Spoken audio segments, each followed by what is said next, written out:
સત્ય ઘટના પર આધારિત મૂવી એટલે મારણ મૂવી 72મો એવોર્ડ જીતનારી મૂવી છે. હવે આવા મૂવી બહુ જ હાર્ડ અને ભાઈ તમને ડીપમાં ઉતારી દેવા હોય છે. મૂવીમાં તમને એન્ટરટેનમેન્ટ નથી મળવાનું કોઈ જાતનું. થ્રિલર લખ્યું પણ કોઈ જાતનું એવું થ્રિલર છે નહીં, પણ એક્ટિંગ લેવલ તમને ભાઈ દિલમાં વસી જશે. 90% મૂવીમાં રસ નહીં પડે, કારણ કે એ રીતના વર્ગનું મૂવી બન્યું જ નથી. 10% લોકો જે ભાઈ એનો જોન જ અલગ હોય, જાણવા જેવું શીખવા જેવું હોય ને, તો એ માટે આ મૂવી છે. ને મહિલાઓ માટે તો ખાસ જોવા લાયક છે, પણ મને લાગે નહીં જોવા જાય. શું કામ ભાઈ? અત્યારે બધાને હા એ જોતું એમ. હવે 90% લોકો ભાઈ બગાસા ખાતા હતા, એમાં હું પણ આવી ગયો કે અમુક સીને તમને કંટાળો લાવી દેશે.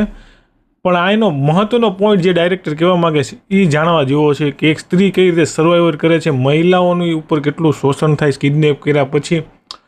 બહુ ડીપમાં છે. બીજા તમારા હું ફેવરેટ મૂવી અત્યારનું બોલું, જે ગુજરાતી મૂવી એવોર્ડ વિનિંગ મૂવીના હું નામ બોલું છું. તમને કયું ગમે છે મને કહેજો. એક તો મારણ છે, વશ છે, કચ્છ એક્સપ્રેસ છે, ગાંધી અને કંપની છે, છેલ્લો શો ને હેલારો. મારું આ મૂવીમાં ફેવરેટ હોય ને તો કચ્છ એક્સપ્રેસ.